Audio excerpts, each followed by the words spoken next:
Ladies and gentlemen, our next speaker really does not need an introduction to this audience. Dr. Dr. Leir has been solely, I would say almost solely, responsible for the modern implant research, okay? Yes, abductees do get implants. Yes, Dr. Leir has removed a lot of them. And it's getting serious, guys. He is getting some absolutely extraordinary findings, and he is here to update us on them now. Dr. Dr. Leir.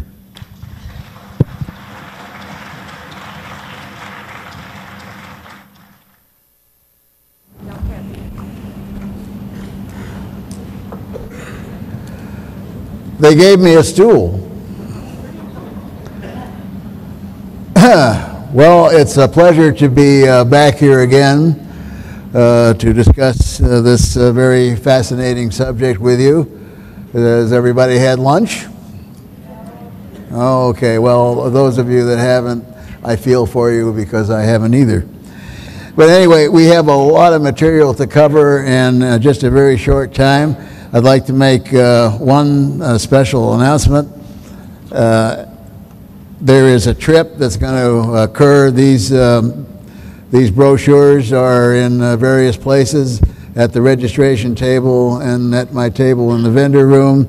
It's a wonderful trip to Egypt, and the date is May the 5th through the 17th. George Norrie from Coast to Coast AM. Very possibly will be there broadcasting live.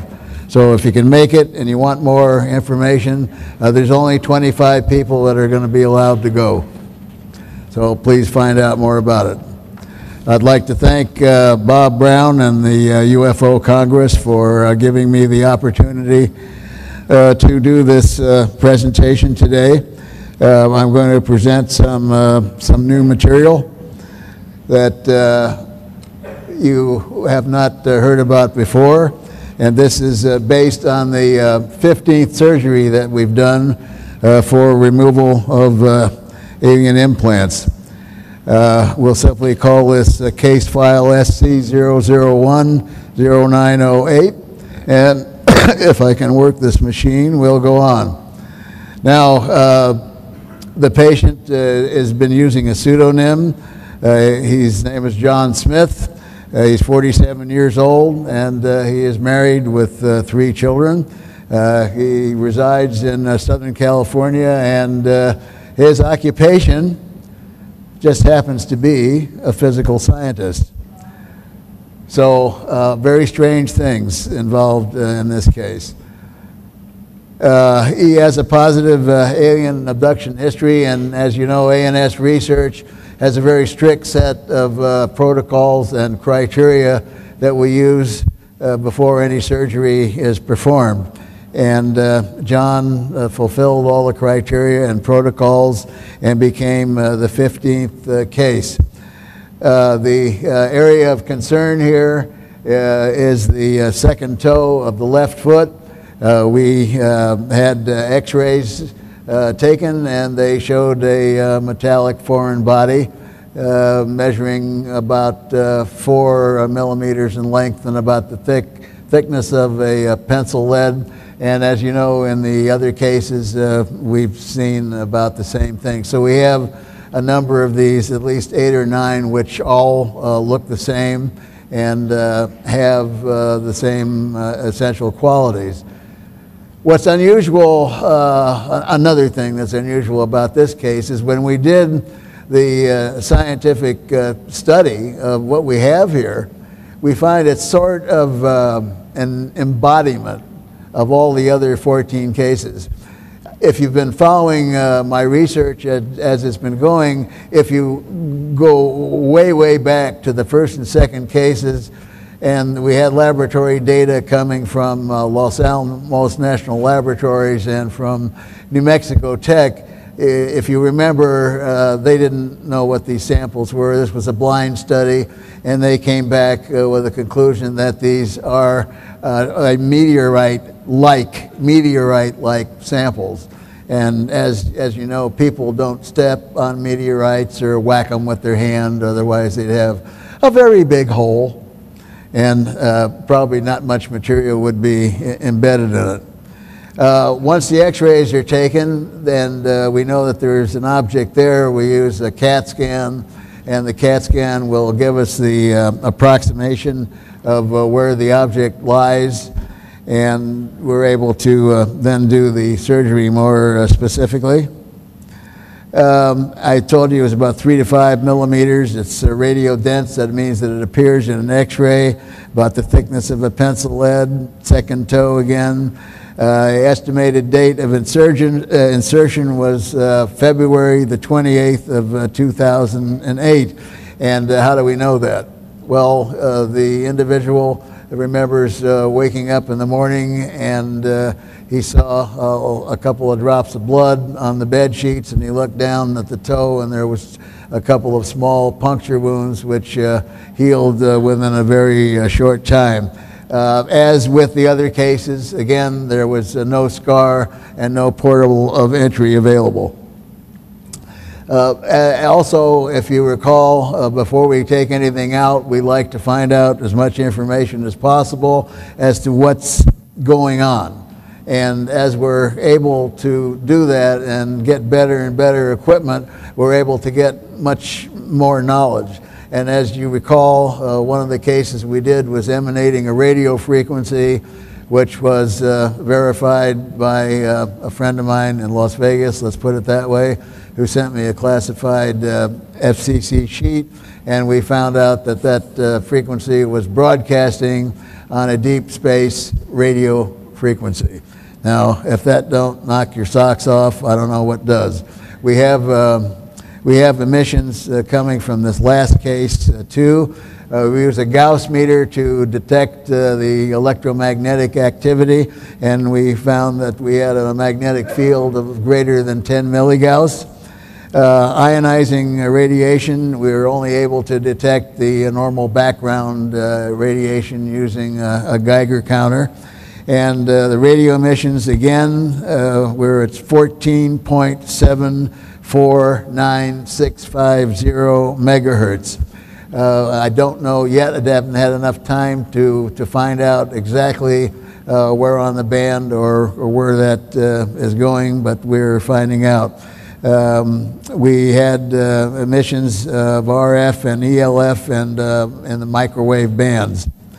Also, you may have been told, but we're offering everyone that comes to the conference, and it's at least within the sound of my voice, if anybody's here or not in the room but are at the conference and you talk to them and you feel maybe they might have an implant of something and of whatever, and they would like to know more about it, we have a very expensive $90,000 piece of equipment sitting right outside the door here with Open Minds. Open Minds also is a new entity that's coming about, and it's going to serve as a purpose of a clearinghouse for physical evidence and other things in the UFO field. It's going to be a marvelous organization, and it's headed by one John Rayo. So you'll meet him out there. Anybody that wants to be scanned, you don't have to undress. You can just come as you are and stand in front of the antenna, and we'll tell you what time is on your radio control watch. So that'll be right after my presentation, right outside the door in the back of the room. We'll go on here. The surgery date was September the 6th, 2008, and in time, looking at total time, that was not long ago. I was used although it's in the foot, I use sometimes a general surgeon, because my time, I find, is better spent sort of as a surgical director, because this was being filmed for a production that was supposed to appear on the A&E channel. So I'll go into a little divergence about that. It was an excellent program, and we had it in our contract that there would be no debunkers and no skeptics. things would be told and the scientific data would be told up to date of the findings. They had a couple of focus groups that came in and looked at the hour pilot. This was going to be a series, and the series was to be called Alien Intent. They looked at the series and they came up with a bunch of real weird stuff and said they would only pick up the show if it had debunkers and skeptics in it, and we said no.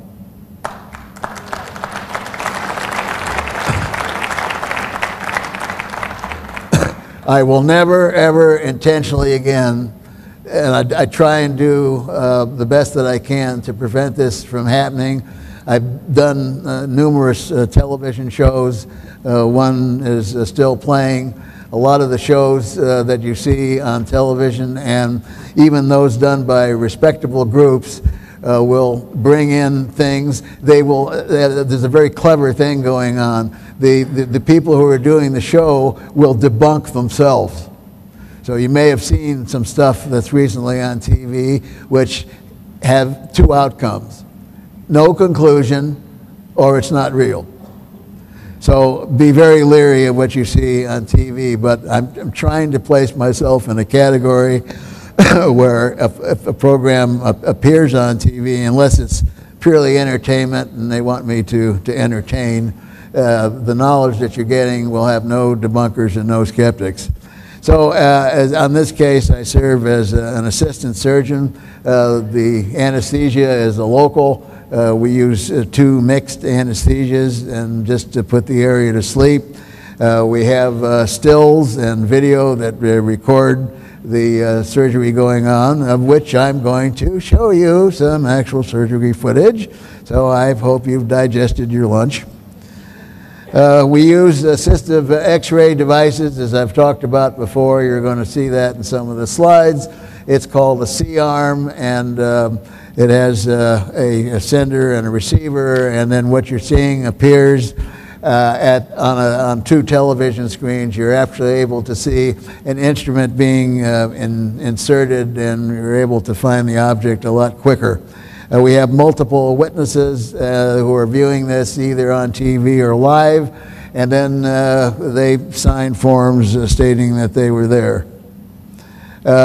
Now, the specimen appeared, when you looked at it on an X-ray, as a solid unit. But yet when we went to remove it, it came out in multiple fragments. It was quite brittle in nature, and it sort of came apart.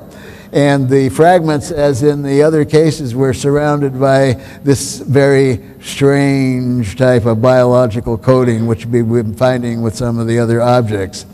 The fragments were all placed on a surgical drape, which you will see, and I had to very carefully pick these fragments up and put them in the specimen container, which contains the patient's own blood serum.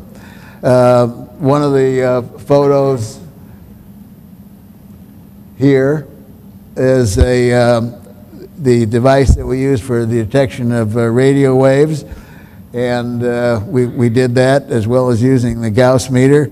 Here you'll see some filming going on, and also you'll recognize one of the individuals there as Whitley Strieber.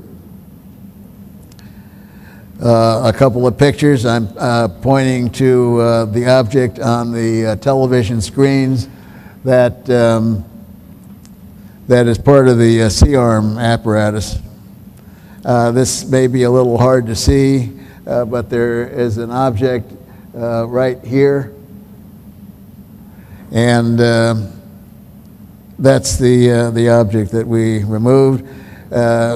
Here is some actual surgery going on. This is material which has blood on it and a few pieces of the specimen. Here's the specimen container. It contains blood serum and has a bit of the sample on it. Now, we'll just diverge for a moment. What we like to do is we like to check as many things as possible, and this case was so interesting I couldn't help but want to present you this material, which is the first time anybody is ever hearing this. you're going to get a lot of information which you've never heard before. This is the first time a breakthrough. So I just hope you realize how lucky you are to be a part of this. A client's home is a single-story dwelling. Its exterior construction is a plaster over chicken wire and the usual type of wrapping. The interior is plaster over wallboard. There's a number of magnetic anomalies we found. The exterior of the master bedroom wall, above and below, but mainly below the window, showed some magnetic properties. A backyard soil was highly magnetic, with a large magnetic field exceeding 10 milligauss, and the soil also spontaneously catches fire. We took samples and had some soil analysis done and found that the soil has an extremely high bromine content. He had a fiberglass boat that was in the driveway, and the fiberglass was also highly magnetic, which I don't know how that can happen.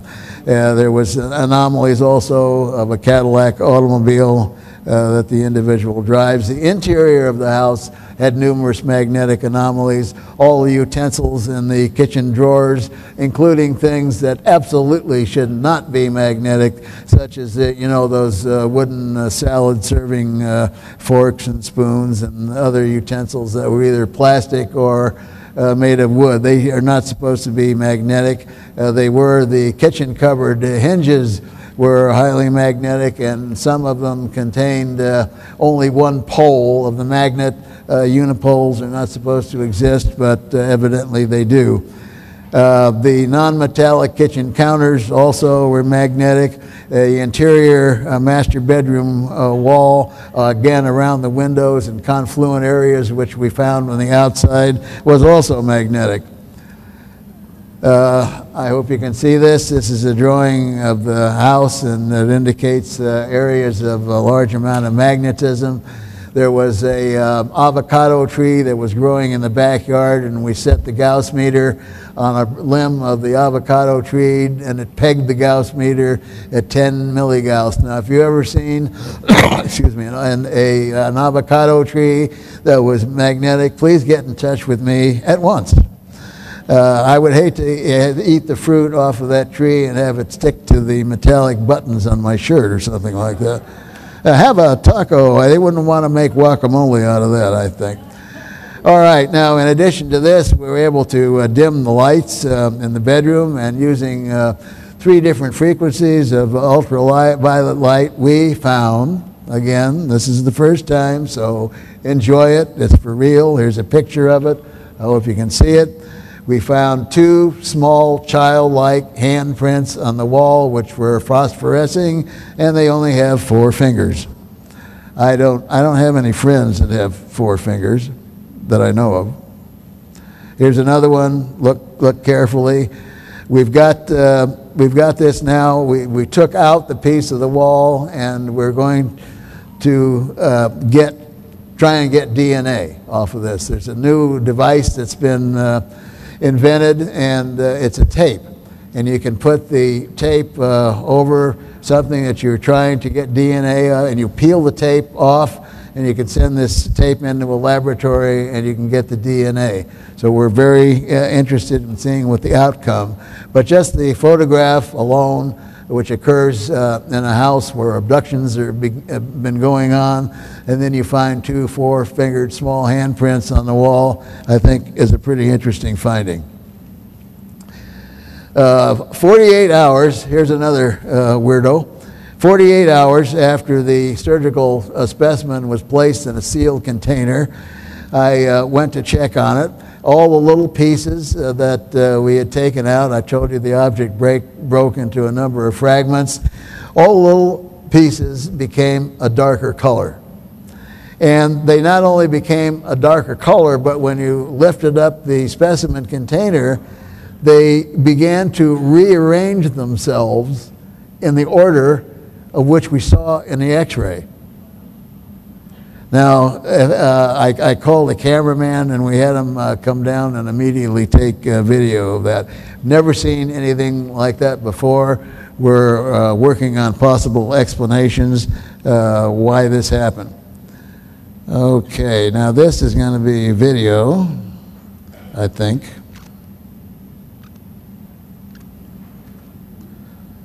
If I can find the cursor. There we go, there we go.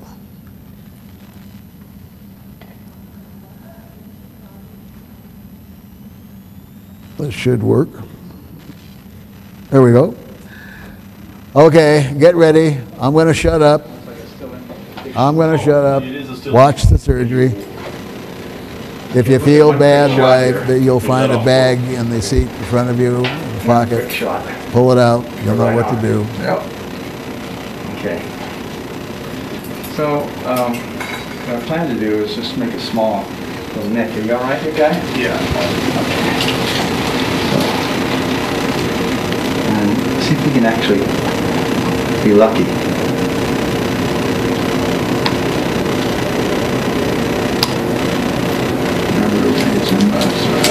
You got a sponge.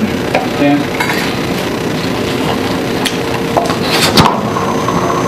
Most of my surgeries. I have to explain to you that this is all unedited footage. So let's try it again. You'll see the camera sometimes going to the floor or the ceiling is constantly running.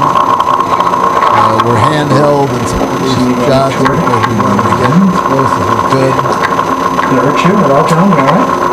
Yeah, I feel the pressure go ahead. There's some sound in the ambience of the room.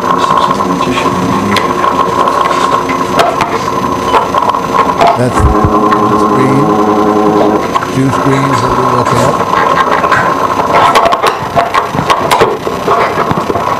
When we were down to the last piece that appeared on the scanning device,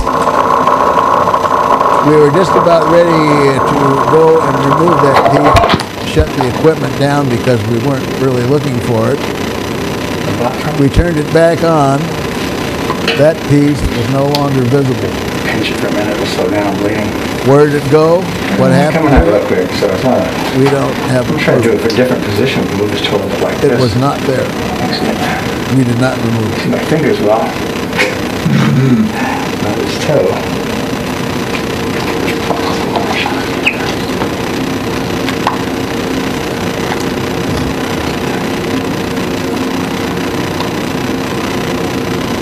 Actually, I think you're a little proximal.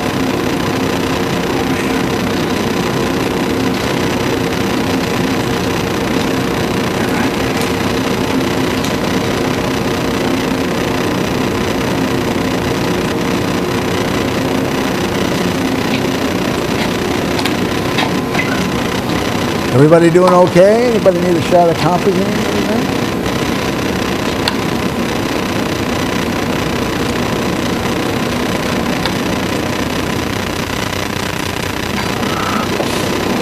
There's nothing there, is there? Doesn't appear to be anything visible. Well, I think we've say that again. Say that again. Take one more quick shot and take it from there. Okay, one more quick shot here after my last suture goes on. And, if we see anything in there. I mean, you saw one little tiny speck. I thought we didn't get quite all of it. I don't see anything now. No, it looks clear. I don't see anything left. I think we got it all out of there. So we're going to put a little pressure on your toe here. I'm going to have you, Dr. Leir, take Very this carefully. very carefully. All these little pieces out here. You know which ones you're talking about? Yeah, the ones from here to there. They're little tiny things. So I put them all right in this area. This is a very unusual way to do it. What we did was we took these little pieces and placed them on the sterile drape. And then you'll see me cutting a piece off of the sterile drape, and then we take that into the lab.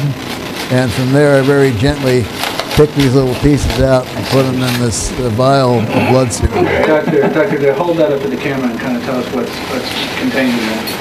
Second, sir. Can you step over for me, Paul? Thank you, Paul. Got 1 second, sir. I never go into any of these Contained surgeries in with these any little expectation. spots here that we're looking at are very small pieces of tissue. No matter how strange you would which may appear, be or metallic, you can assume it to be, portions, it could mixed always be with, something soft rather tissue. mundane, and we've had that But experience we'll have to before look at the in the aggregate 15 and see cases. what it is that we have. And so where is this going to head up to now? Well, depending upon when I get out of here, we'll have to determine whether we have enough to send to pathology or whether it should go directly to metallurgy. So we need to get an SEM done, which will look at both the soft tissue and the metal. Can I help you sit down and go through this? I think I know where we are with everything. Okay, I want to get it so we can put it in that other vial. So let's. Okay, that's enough of that. Everybody see that okay? Everybody all right? I'd ask you for a show of hands, but I can't see a doggone thing up here. Okay, let's go to the testing. We performed a number of tests, and as you realize, what I've told you before, we've spoken, we look at the object and we look at the outside first, and then we begin to look in. So we do some optical microscopy and get to see what the thing looks like with some magnification, and then we do SEMs, which is scanning electron microscopy, and EDX, which is X-ray dispersive X-rays, and that tells us what the object is basically made out of as far as the elements are concerned. These are a couple of the graphs using what's called Raman spectroscopy, and it begins to give us clues into what we are looking at. Now, analytical tests showed the following. We showed trace element patterns which were consistent with meteoric origin, all the way back. Remember, I told you in the beginning, back to the first two cases. We're all the way back to that again. And we look at the nickel-iron ratio in these, and the nickel-iron ratio appears to fit in the meteoric category. Now, what someone has done, some entity or something, looks like they're using a meteoric iron mixed with some other rare elements to make an object, to put together an object with a specific function. Now, in addition, there are a number of things that we found. I told you about the nickel-iron ratio. We found some minor elements in the sample. Some of them are listed here. These are very strange elements to find in somebody's foot. You just usually don't find these sort of things. Now, in addition to this, we have testing which shows that there's biological material which is either growing out from the metal or into the metal. We don't know yet, but we're doing more testing and more data. This is mind-blowing enough, especially when you look at the last one here, which is uranium. And the only isotope of uranium that was found was U-238, which is very difficult to find in nature existing by itself. So in toto, what we have here is something that's most unusual. This is not the end of the science, but I wanted to present this material to the public for the first time. And I chose the UFO Congress to do this. There are going to be many more tests that are going to be done, and if we can get them done in time in toto, we want all the I's dotted, we want all the T's crossed. We don't want there to be any concern. And what we're going to do is we're going to use controls, which consist of perhaps a piece of steel and an actual meteorite fragment, and then we'll be able to compare these and say, this is what we have, this is what's in a nickel-iron meteorite, this is what's in a piece of steel, and these, apparently are not things that come from here. Now, there's some other significant things that we found in the sample. There may be things like inclusions, and I told you before, if you've listened to me speak, that some of the testing that was done at the University of Toronto in Canada showed that there were very interesting spheres or ovoids and other material that was found in the samples at the University of Toronto, including in this particular sample, we not only found those confluent with what we found in at the University of Toronto Material Science Department, but we've also found inclusions which appear to be sodium chloride crystals that are rectangular in various sizes. And you say, oh, what does that mean? Well, think back. Remember, is there anybody here that's old enough to remember a crystal set? If you raise your hands, I'll try and see. Yeah, a few people. The old radio was a crystal set. And what did you use to get a radio program? You used the crystal, and a battery and a copper coil and a set of earphones, and lo and behold, you got a radio show. The early days of radio. So crystals must have some meaning, and perhaps that meaning is being used by entities from somewhere else or intelligences from somewhere else that know how to use the atomic structure of the elements that we have here in this solar system, or maybe some other solar system, or maybe some other distant galaxy. Who knows? But they're able to put things together in, yes, you could say, a manufactured way, as we consider manufacturing.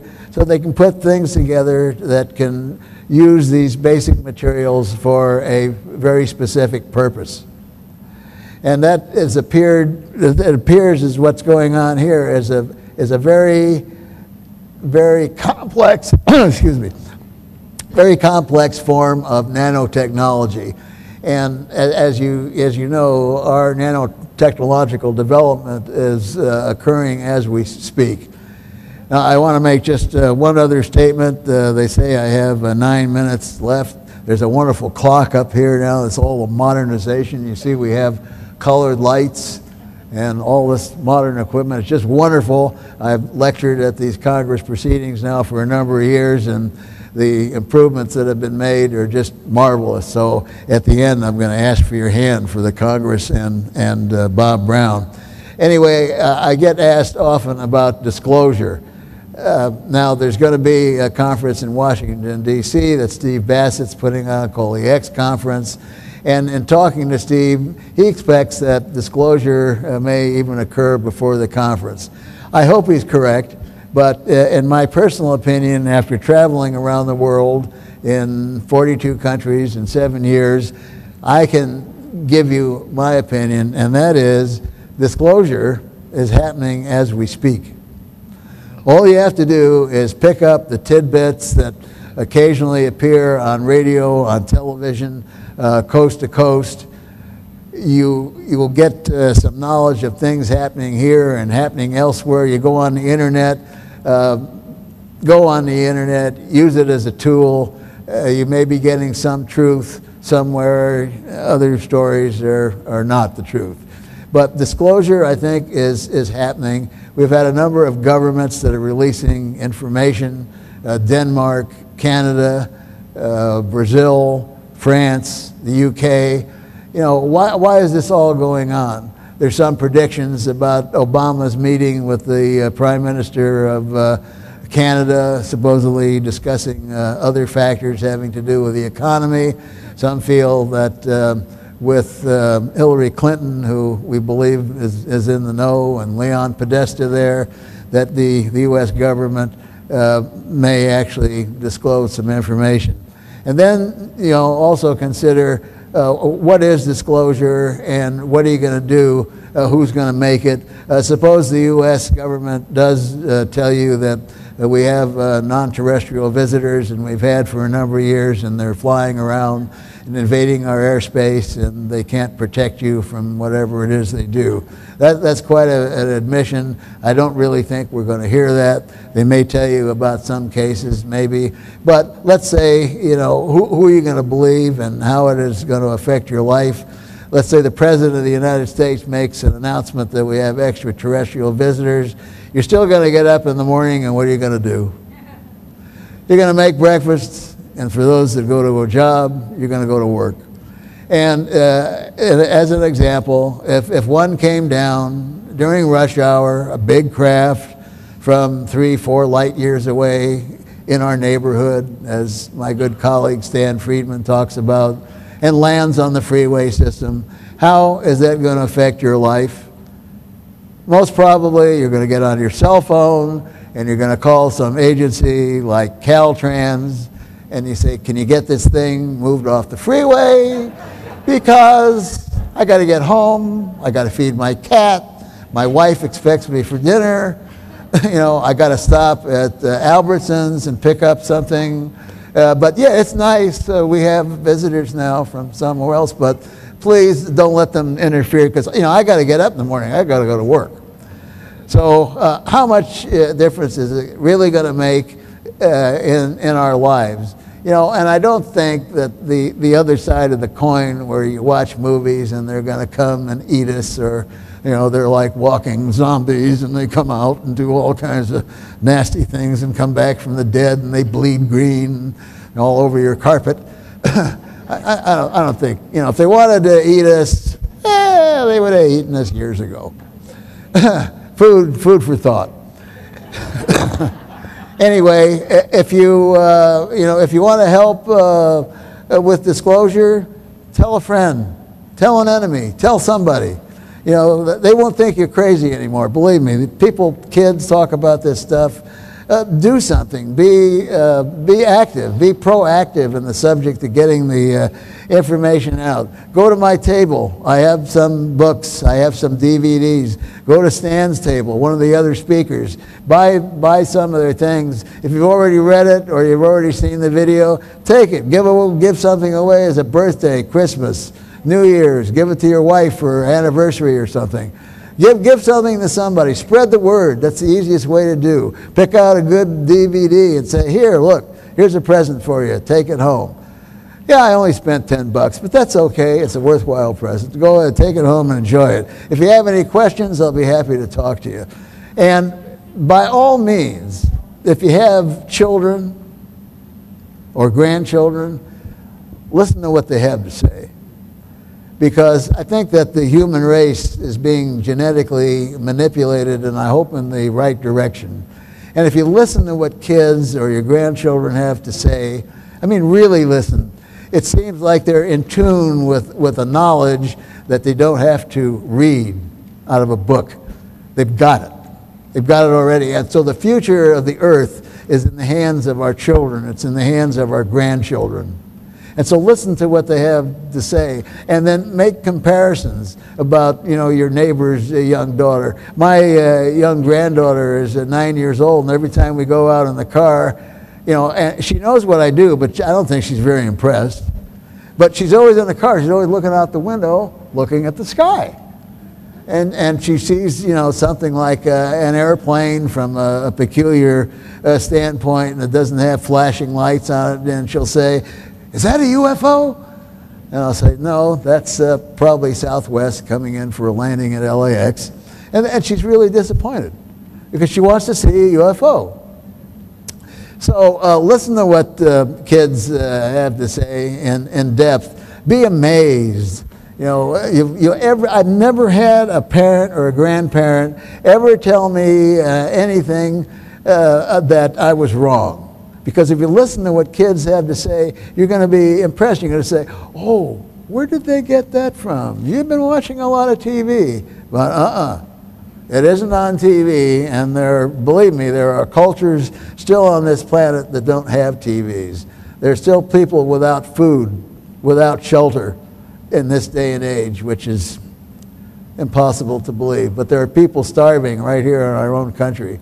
But if you talk to any of them and they're surviving, the young people are going to tell you the same thing. So with the 2 minutes I have remaining, I'm going to finish 2 minutes early, and I thank you very much. If you want to come to my booth, I'll sign books.